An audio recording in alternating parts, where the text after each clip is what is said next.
ये कहानी है मेरे पहले करोड़ की। देखो इस वीडियो में मैं आपको स्टेप बाय स्टेप ये बताऊंगा कि नंबर 1 कैसे मैंने अपनी लाइफ का एक डायरेक्शन ढूंढा जब मुझे कोई आइडिया नहीं था कि मुझे क्या करना है। नंबर 2 कैसे मैंने सिस्टम्स बिठाए जिससे पैसा ऑटोमेटिकली आना शुरू हो गया। नंबर 3 कैसे मैंने अपने पहले 1 लाख रुपीज को सेफ और स्मार्ट वे में इन्वेस्ट किया बिना किसी रिस्क के। नंबर 4 कैसे मैंने अपना बिजनेस, अपनी टीम और अपनी आइडेंटिटी बिल्ड की बिना किसी बैकअप के। एंड फाइनली हम लोग उस माइंडसेट के बारे में बात करेंगे जिससे मैंने अपने पहले 1 करोड़ रुपए बनाए। तो अगर आप 18 से 24 इस एज ग्रुप के हो और लाइफ में बहुत ज्यादा कंफ्यूज्ड हो तो आप एग्जैक्टली मेरे जैसे हो। मैं भी उस टाइम हर चीज ट्राई कर रहा था, हर जगह पे हाथ पैर मार रहा था। Coding, freelancing, YouTube, film making, सब कुछ मैं कर रहा था एक ही साथ। और ये सारी चीजें करने के पीछे मेरा एक बहुत बड़ा रीजन था। जैसे हम लोग सोचते हैं ना कि एक वो परफेक्ट आइडिया मिल जाएगा और फिर मेरी लाइफ सेट हो जाएगी तो मैं सब कुछ ट्राई करके देखता हूँ। और इसी फेज में शायद आप आज हो। इसी चक्कर में आप घर बैठे बैठे हर आए दिन एक नई वीडियो देखते रहते हो कि शायद मुझे यहाँ से कोई बिजनेस आइडिया मिल जाए, कुछ 1 लाख जल्दी कमाने का आइडिया मिल जाए। बट आपको ऐसा कोई भी यूट्यूबर नहीं मिलेगा जो आपको ये रियलिटी चेक देगा कि आपकी असली progress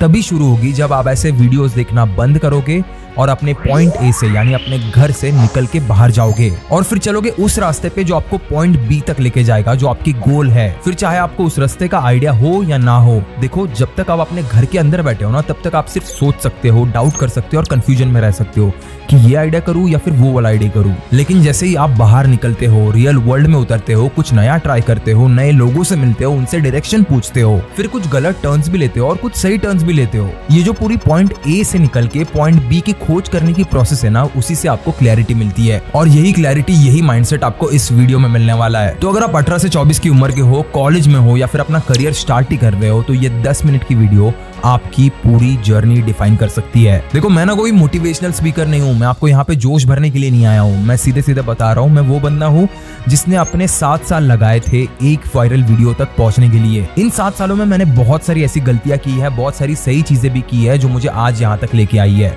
so stay with me till the end, क्योंकि इस वीडियो के एंड तक आपको एक क्लियर प्लान मिलने वाला है, real, practical and tested by Vaibhav Kadnar himself. Let's start with the foundation phase. देखो मेरे लाइफ में ना सब कुछ तब चेंज हुआ जब मैंने डिसाइड किया कि बस अब कुछ ना कुछ मुझे करना है। मुझे ऐसे ही घर पे पड़े पड़े नहीं रहना है, मुझे नॉर्मल लोगों की तरह जिंदगी नहीं बितानी है। ना मेरा कॉलेज की पढ़ाई में मन लगता था और ना मुझे उन सब्जेक्ट्स को पढ़ने में इंटरेस्ट था। अब मैं सोच रहा था कि ये ना करूँ तो और क्या करूँ। मेरे सामने ना कई सारे अलग अलग ऑप्शंस थे। कोई बोल रहा था एडिटिंग कर लो, कोई बोल रहा था सिनेमेटोग्राफी कर लो, कोई बोल रहा था सोशल मीडिया मार्केटिंग कर लो, कोई बोल रहा था फ्रीलांस कर लो। अब इस सारे केओस में ना मैं एक चीज तो समझ ही चुका था कि जब तक मैं किसी भी चीज के साथ स्टार्ट नहीं करूंगा तब तक मैं किसी भी चीज को मास्टर ही नहीं कर पाऊंगा। शुरुआत के 6 महीने मैंने बस सोचने में बिता दिए कि मैं क्या करूं, लेकिन नेक्स्ट 6 महीनों में मैं कंप्लीटली गायब हो गया। No parties, no friends, no distractions. मुझे ना अपनी लाइफ में ऐसा कोई भी इंसान नहीं चाहिए था जो मुझे डिस्ट्रैक्ट करे और ये बोले कि तेरा आइडिया में दम नहीं है, ये चलने वाला नहीं है। जब इनिशियली ये चैनल शुरू हुआ था तब मैं सुबह 4 बजे उठता था, 2 घंटे तक रीडिंग और स्क्रिप्टिंग करता था, उसके बाद ऑफिस जाता था, फिर वापस आके उन वीडियोस को एडिट करता था। हर दिन बहुत ज्यादा थकान होती थी पर अंदर से एक सेटिस्फैक्शन भी मिलता था कि चलो कल से किसी बेटर स्टेज में हूँ आज। अब ये जो स्टेज थी यहाँ पे इनिशियल के कुछ दिनों में मैं बहुत ज्यादा मोटिवेटेड था, बट धीरे धीरे वो मोटिवेशन नीचे गिरने लगा। और मुझे यहाँ पे एक चीज समझ में आई कि जब तक मेरे अंदर वो मोटिवेशन होता है ना तब तक ही मैं सिर्फ काम कर पाता हूँ, और जिस दिन मेरे अंदर मोटिवेशन नहीं होता उस दिन मैं सिर्फ बेड पे लेटे लेटे इंस्टाग्राम स्क्रॉल करते रहता हूँ या फिर वापस से एक अर्न मनी वाली वीडियो देखते बैठता हूँ। चीज चमके कि यार चलो मोटिवेशन ऐसी चीज है ना जो एक दिन है तो दूसरे दिन नहीं, लेकिन अगर मैं सिस्टम्स बनाऊंगा और उन्हें फॉलो करूंगा तो डेली मैं कंसिस्टेंसी मेंटेन कर पाऊंगा। मैंने ज्यादा दिमाग नहीं लगाया, मैंने बस 3 सिंपल सिस्टम्स बनाए और यही मेरे लाइफ का एक टर्निंग पॉइंट बने, जिनमें सबसे पहला था माइंड सिस्टम, जिसमें डेली का मेरा ये गोल था कि रोज कुछ ना कुछ नया सीखना है, चाहे बुक हो, पॉडकास्ट हो या फिर एक शॉर्ट वीडियो क्यों ना हो। बस दिमाग को एक्सपांड करना है, एक नया पर्सपेक्टिव देना है, एक नई सोच डालनी है डेली। नंबर 2 बॉडी सिस्टम, रोज वॉक पे जाना है, बस 1 घंटे साइलेंस में, कुछ म्यूजिक नहीं सुनना है, कुछ भी नहीं करना है, बस चलना है और जो भी मैंने पूरे दिन में सीखा उसे रिफ्लेक्ट करना है, यानी उसे समझना है, उसके प्रोज और कॉन्स को समझना है, उसमें लगने वाली मेहनत को समझना है, सब कुछ रिफ्लेक्ट करना है इस वॉक के दौरान। अब ये वही टाइम था जब मुझे सबसे ज्यादा क्लैरिटी मिलती थी, मैं क्या सही कर रहा हूँ, क्या गलत कर रहा हूँ, ये सारी चीजें मुझे इस 1 घंटे के वॉक के दौरान पता चलती थी। And number 3 was money system. मैंने ना शुरुआत में एक बहुत ही छोटा टारगेट रखा था कि हर महीने बस मुझे 10,000 कमाने से शुरुआत करनी है। देख रहे हो इतने छोटे अमाउंट से शुरुआत हुई थी। अब ये पैसे चाहे मैं फ्रीलांसिंग से कमाऊं, कंटेंट से कमाऊं या फिर कोई भी छोटी मोटी सर्विस बेच के कमाऊं, मुझे चल जाता। मेरे बस दिमाग में एक चीज थी कि मैंने जितनी भी सारी चीजें ऑनलाइन सीखी है उन्हें बस मुझे इंप्लीमेंट करना है और एग्जीक्यूट करना है। अब इन्हीं इन्हीं 3 सिस्टम से ना मुझे एक बेस दिया। रफली 1 साल तक मैं कई सारे छोटे मोटे प्रोजेक्ट्स कर रहा था। कभी एडिटिंग से 3-4 हजार रुपए मिल जाते थे, कभी किसी का शूट करके 10-15 हजार रुपए बन जाते थे। और आप यकीन नहीं करोगे, मुझे 1 साल लग गया अपने पहले 1 लाख रुपए एज अ प्रॉफिट बनाने में। मेरी ना जो कॉलेज की अटेंडेंस थी वो सबसे ज्यादा लो हुआ करती थी। सबसे आखिर में मैं ही आता था क्योंकि मैं ज्यादा कॉलेज जाता नहीं था। आधे से ज्यादा टाइम या तो मैं किसी फ्रीलांस शूट के लिए जाता था या फिर कुछ एडिट करते हुए घर पे बैठता था। लेकिन ये जो मेरी इनिशियल अर्निंग शुरू हुई और मुझे पता चला कि चलो मेरे इन स्किल्स के कोई पैसे भी देना चाहता है, तब मेरे अंदर थोड़ा सा कॉन्फिडेंस बिल्ड हुआ और फिर शुरू हुआ मेरे लाइफ का एक नया चैप्टर।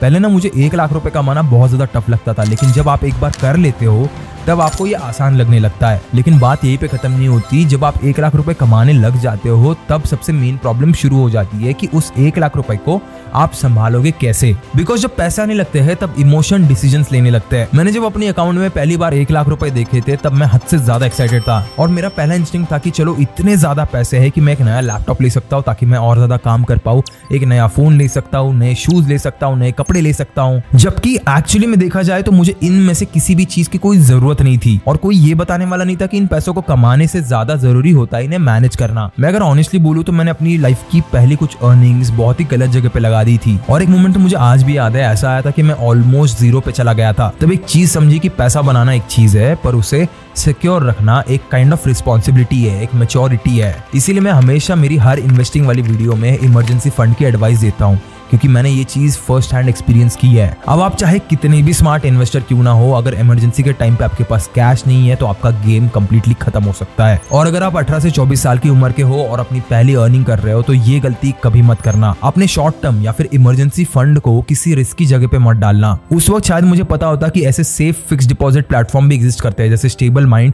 तो मैं बहुत स्ट्रेस और लॉस दोनों से बच जाता। स्टेबल माइंड एक बढ़िया और सेफ प्लेटफॉर्म है फॉर फिक्स्ड रिटर्न इन्वेस्टमेंट्स। आप यहाँ पे बैंक्स के एफडी इंटरेस्ट रेट कंपेयर कर सकते हो और उन बैंक्स में डायरेक्टली इन्वेस्ट कर सकते हो जो हाईएस्ट रेट ऑफर कर रहे हैं, जैसे सूर्योदय बैंक जहां रेगुलर यूजर्स को 8.2% और सीनियर सिटीजंस को 8.4% तक का इंटरेस्ट मिलता है। और सबसे अच्छी बात, ये सारे बैंक एफडीज इंश्योर्ड होते हैं 5 लाख तक बाय DICGC जो RBI की एक सब्सिडरी है। मतलब हर बैंक के लिए अलग 5 लाख रुपए इंश्योरेंस कवर मिलता है, चाहे आप स्टेबल मनी से इन्वेस्ट करो या फिर डायरेक्टली बैंक से। स्टेबल मनी से बेसिकली आप मल्टीपल बैंक्स में एफडीज ओपन कर सकते हो बिना उनका सेविंग्स अकाउंट खोले और आप एक ही ऐप से सब कुछ ट्रैक कर लेते हो। और अगर आप चाहो तो आप सिर्फ 1000 रुपए से भी स्टार्ट कर सकते हो। मैं जेन्युइनली कहता हूँ, अगर मुझे उस टाइम पे ये प्लेटफॉर्म के बारे में पता होता तो मैं अपनी पहली अर्निंग ज्यादा इंटेलिजेंटली मैनेज करता। तो अगर आप भी अपनी जर्नी स्टार्ट कर रहे हो तो मेक श्योर एक part of your income safe जगह पे पार्क करो। स्टेबल मनी की लिंक मैंने नीचे डिस्क्रिप्शन में और पिन कमेंट में दे दी है, go and check it out. क्योंकि पैसा बनाना एक स्किल है लेकिन उसे बचा के रखना एक माइंडसेट है। अब चलते अगले फेज पे जहाँ पे मैंने अपनी ग्रोथ को मल्टीप्लाई करना सीखा। ये था फेज नंबर 4,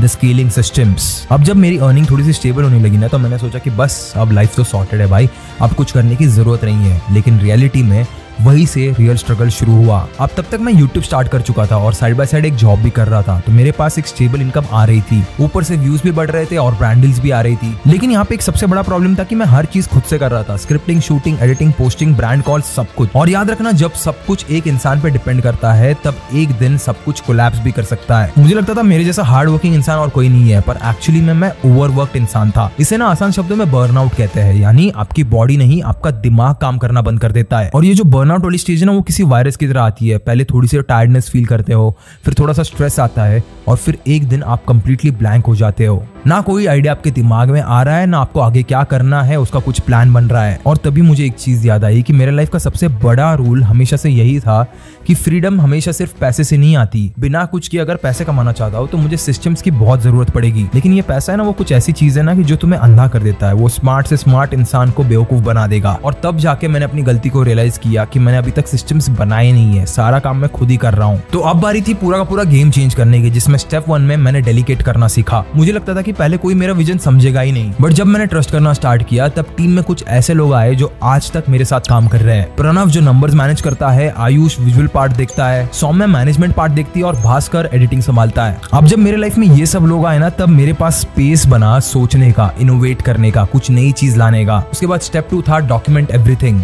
मैं जितनी भी सारी चीजें खुद से करता था, जैसे एडिटिंग, स्क्रिप्टिंग, उसका मैंने एक फ्लो चार्ट बना लिया। लिटरली स्क्रिप्ट से लेकर थंबनेल तक सारी चीजों की मेरे पास एक SOP थी, ताकि जब भी मैं ट्रैवल कर रहा हूँ या फिर मुझे बर्नआउट फील हो रहा है या फिर मैं ब्रेक ले रहा हूँ तो कोई भी उन फ्लो चार्ट और SOPs को रेफर करके वो काम आगे कर पाए। और स्टेप नंबर 3 थी एनर्जी मैनेजमेंट। मुझे समझ आया कि मैं अपना टाइम शायद मैनेज नहीं कर सकता, क्योंकि ऑफिस पे आना, लोगों के साथ काम करना इज वेरी डिफिकल्ट। आप जब भी एक टीम के साथ काम करते हो तो आपको भी वो रूटीन फॉलो करना पड़ता है, लेकिन मैं अपनी एनर्जी कहाँ पे इन्वेस्ट हो रही है उसे तो मैनेज कर सकता हूँ। इसलिए मैंने अपना 4 AM रूटीन वापस लाया, वॉक्स वापस लाई और अननेसेसरी चीजों को कट कर दिया। अब इसी फेज ने मुझे ये सिखाया है कि स्केल करने का मतलब ये नहीं होता कि ज्यादा काम करना है। स्केल करने का असली मतलब होता है अपने एफर्ट्स को मल्टीप्लाई करना, लोगों का और सिस्टम्स का यूज करके। मैं हमेशा से एक ही चीज आपको बोलता हूँ कि अगर आप अपने लाइफ में सिस्टम्स पे काम नहीं कर रहे हो तो आप किसी और के सिस्टम का पार्ट बन जाओगे। और यही वो छोटे छोटे सिस्टम्स है जो मुझे 1 लाख से 50 लाख तक लेके गए। और अब जो फेज उसके बाद आया वो सिर्फ नंबर्स का फेज नहीं था, यहाँ पे मेरे पूरे माइंडसेट को शिफ्ट होने की बहुत जरूरत थी।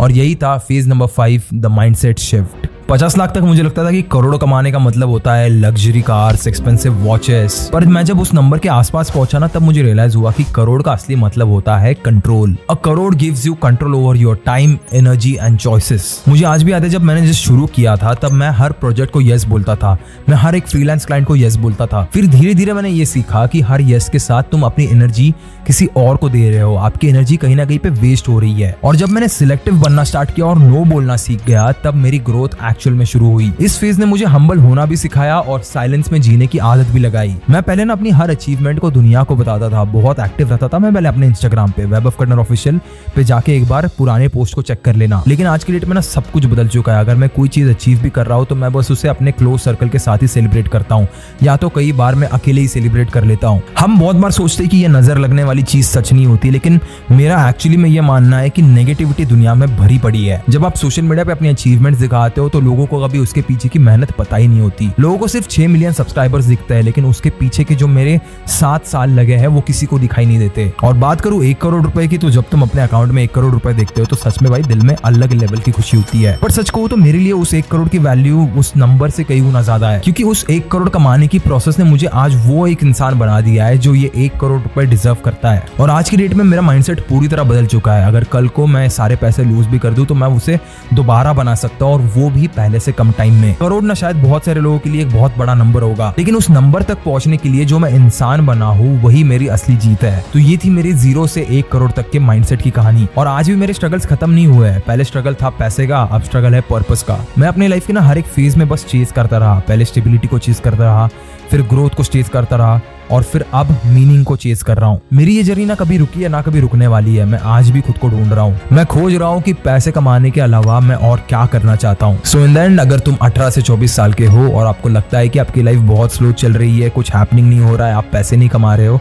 तो बस एक सिंपल चीज याद रखना, डिसिप्लिन ना बहुत ज्यादा बोरिंग लगता है, लेकिन वही बोरिंग चीज आपको एक दिन एक्स्ट्रा ऑर्डिनरी बना देगी। जरा इस चीज को सोच के देखो, अगर मैंने अपने लाइफ के वो 6 महीने यानी 180 दिन नॉइज बंद करके अपने काम पे डेडिकेट ना किए होते तो शायद ये वीडियो कभी एग्जिस्ट भी ना करती। मैं तो आपको सजेस्ट करूंगा एक बार जाके वो 180 डेज वाली वीडियो देखना, आपको बहुत कुछ सीखने मिलेगा।